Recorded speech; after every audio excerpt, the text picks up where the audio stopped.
انه الانسان ليش يتباهى؟ ليش يتباهى بالعده يعني؟ ليش يتباهى؟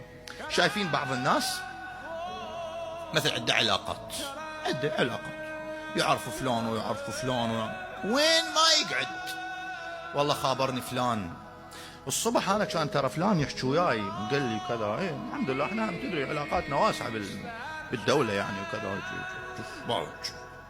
والله انا يعني كنت من الساعه يم جماعه وصار الحديث ويا واتصل بي فلان. إيه ترى قبل مده انا تغديت ويا فلان تدري فلان يحكي. طبعا هذا اللي يسولف ذني السوالف تلقاه طبعا من يمشي لازم كاظ 2 موبايلات بيده شرط، ولازم 2 ايفونات، ولا ما عنده جيوب يضمهن، لازم كاظم بيده ويمشي ويستعرض. شكو ايش بيك؟ شكو الناس كلها عندها موبايلات. لا لازم يتباهى. تخيل واحد يتباهى بهدومه يعني. اذا قيمتك هدومك يعني شنو؟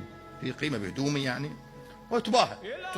مرات واحد لا ما يتباهى بذني بعلاقاته يعني، لا يتباهى بعلمه بشهادته.